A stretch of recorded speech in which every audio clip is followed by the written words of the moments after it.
Hi, I'm Danielle, and this is Chatter Out Loud, a podcast where I share thoughts and TV commentary on shows I like to watch. Now, before I start, I want to ask that you go ahead and like, follow, share, and subscribe. And on YouTube, where I upload my companion episode of my podcast, be sure to hit the notification bell. This way you can get a notification every time I post a new episode and you won't miss out.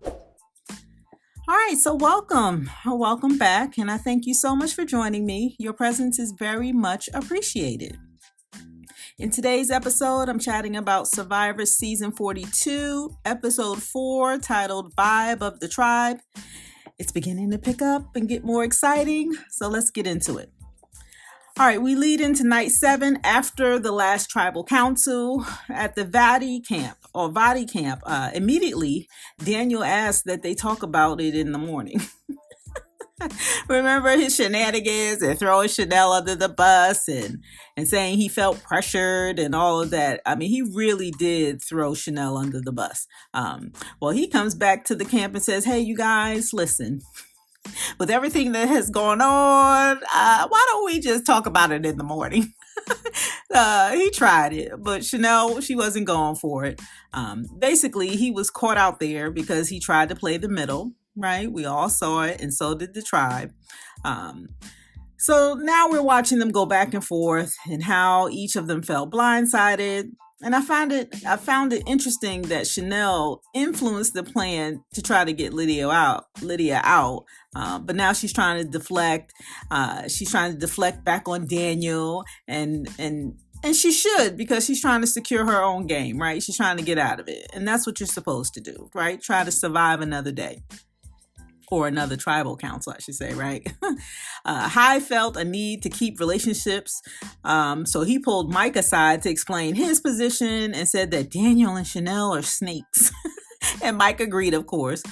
Mike doesn't trust Daniel, and I hope he really does realize this time he has to stop telling Daniel secrets. But we'll have to see about that, right? And then afterwards, after the Hai and Mike discussion, they agree to work together with Lydia. So it looks like Daniel and Chanel are considered the snakes on the tribe. No one trusts them. And now Hai, Mike, and Lydia are aligned within the tribe. And Daniel is mad that he's feeling the heat versus Chanel. That was another thing they pointed to. All right, the reward challenge. Only the first tribe to finish wins 10 fish, which equates to nourishment and energy, right? It helps them play a strong game, or to continue to play a strong game. Well, not all of their games are strong, but it gives them nourishment and gives them energy. I guess that's what I'm trying to say. They had the challenge was they had to untangle a rope and then shoot their balls into the basket. From what we're continuing to witness is that the Taku tribe dominates these challenges, and they did so here in this reward challenge, and they won. Afterwards, Jeff points out how well they are working together as a unit, and then he asks the Taku tribe, how are they doing it? How are you guys doing it? And Jonathan says, we're a strong 4. Like, he is the muscle, but the brain sometimes I'm like, oh boy. Because when he said, we're a strong 4, and basically implying nothing can tear them apart, they work well together, I cringed when he said it. So did the tribe members. Marianne had this look on her face. At first, I thought she was going to start crying, but she was thinking the same thing we all thought. Like, what are you saying, Jonathan? Omar felt the same. When Jeff tries to get feedback from the other tribes, right, they point out that between last week's challenge and this week's reward challenge, Jonathan stands out as the strong man, which is why we all cringe when he says, we are a strong 4. And so now the narrative is slowly shifting into that the Taku tribe has Goliath on their team. And clearly, the more the Taku tribe wins, the more Jonathan is going to become a target, especially when they merge. All right. At the Taku tribe, They come back to camp after the reward challenge where they see their 10 massive fish and they're very excited about it. That means food and nourishment for them. A little talk about Jonathan sharing with Jeff on how strong the four of them are as a tribe. But I thought what Lindsay had to say was, I thought her thoughts were the best in that she said, well, first, let me back up. When they came back to the tribe, or to the camp, Lindsay and Jonathan were talking, right? While they were cutting up the fish. And he was beating himself up because he's like, oh boy, I kind of felt it when I said it. And then they calling me Goliath, when he was talking about how they're strong. And then the other team was calling him Goliath and stuff like that. And Lindsay says, hey, listen, don't overthink it. Everyone will be way too hungry to get rid of you. And I'm like, that's smart, but clearly that whole team is a target now, especially Jonathan. So they should be concerned with the merge. All right, on the Ica tribe, Roxroy is still being a tyrant. I mean, he is just annoying everyone. He's so bossy. Pick it up, put it down. Like, it's really a bit much. Swati and Tori are still gunning for Drea because of her extra vote. And as they're discussing afterwards, Tori approaches Roxroy to get him on board with the plan, to get rid of Drea. Roxroy goes straight to Drea. And he does this right in front of Swati to let her know, what's going on. And in an attempt to cover herself and keep her game secure, even though it was her idea, Swati says what she needs to say to shift the target back to Tori, right? She's like, I always wanted to work with you. I'm not sure. Yeah, she was trying to play. She's playing hard. Too soon, maybe? Or too hard, too fast, right? At the immunity challenge, Marianne says her crazy bunny freeze. Again, in an attempt to activate that idol. But Mike, who we know has one, he doesn't bite. And honestly, I think he can't remember the phrase. And he doesn't know how... No, I'm going to stick with that. I believe Mike can't remember the phrase, and that's probably why he hasn't said it. What do you think? Mike, I don't know. He just doesn't seem all that bright to me, but there's still a lot of game to play, right? to change my mind. All right, the challenge, the immunity challenge involved 2 tribe members tethered to a boat. They had to dive in and swim, pulling the boat to the tower where the other 2 tribe members jumped to get the 2 keys, jump off the tower to grab the 2 keys. They raced to finish. They raced to the finish, and then they use those keys to unlock the puzzle pieces, and then they complete the puzzle. Again, we see Jonathan dominate. He basically swam to pull that boat, and he did it almost on his own. I mean, Marianne was tethered to that boat as well, but Jonathan, the way he was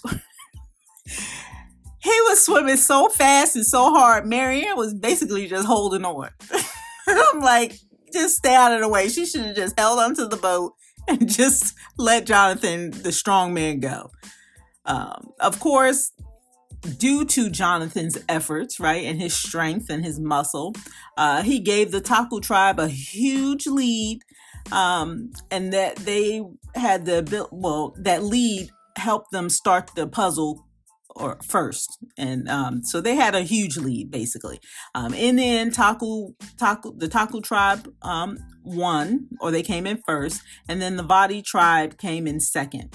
So the Ica tribe goes to tribal council. Back at the Ica camp, they are pretty down and frustrated. Roxroy, his point of view is that Tori needs to go. After Romeo and Tori chat, Swati's name keeps resurfacing. They're comparing stories. They've all been told they're her number one, and it's not looking good for her in this moment. And they realize that she's playing the game, she meaning Swati, they realize that she's playing the game hard, turning all of them against each other, or attempting to turn all of them against each other. But that's something, right? When everybody goes back and starts to compare, stories. The name that keeps resurfacing is Swati's name. And the Swati, she is playing the game. She makes an attempt to convince Drea that it's all Tori's fault. So that's where they stand in terms of going into tribal council. So at the tribal council, Jeff starts off by asking, what's the vibe in this tribe? So cheesy. They agree that there's a division in the tribe, and immediately Swati throws Tori under the bus. She blames her for wanting to blindside Drea. And I thought that was a good move. But again, I don't know. It could have worked, but I think because of all the shenanigans Swati was doing earlier and telling everybody that they're her number one, I think that hurt her. But immediately at the tribal council, Swati is throwing Tori under the bus, and she kept with her story and repeating it and was consistent the entire tribal council. It was hard for Tori to combat Swati, right? And I thought, Rox Roy felt it in his spirit to tell Jeff how proud he was of Swati. And Jeff goes, well, that's a very parental thing to say. And I felt that was a little shade because we see how much of a tyrant Rox is. Yeah, he's bossing people around. And in the very first episode, we remember him talking about, I have 2 children and they don't do anything in this generation and all of that nonsense. He really is a tyrant, and he gets on people's nerves. Anyway, Swati played her shot in the dark. She was not safe. I don't think everyone who has used the shot in the dark hasn't been safe. So all the votes that were made against her counted. They wound up voting Swati out, and by they, that means Drea, Romeo, and Tori. They voted Swati out. Rox voted Tori out. It was funny because Tori mouthed to Romeo and Drea, thank you. And they nodded their head like, yeah, we got you. And then she turned to Rox Roy. He was shaking his head in disappointment, right? And then she rolled her eyes. And at that moment, that told me that Rox is in jeopardy, right? The other 3 are now aligned. He's on the outs. But again, there's a lot more game to play, right? And it looks like Drea didn't use her extra vote. And I'm not sure how long she can hold on to that extra vote. Is it until the merge? Or did she have just that time to play? I'm not sure. Anyway, you have to let me know what you thought of the episode tonight. I'll be back next week with another recap, and we'll have to see how everything plays out. All right. And that's all I have. So be sure to come back and give me a listen. I'd love for you to like, share, follow, and subscribe. You can leave me a comment or leave me a message. If you're listening to the podcast, there's a link to leave me a message right on the landing area. So just please check that out. All right. My name is Danielle, and you're listening to my podcast, Chatter Out Loud. Thank you so much for joining me. And as always, I appreciate your support. And that's all I have. Thanks again for listening, and I'll talk to you next time.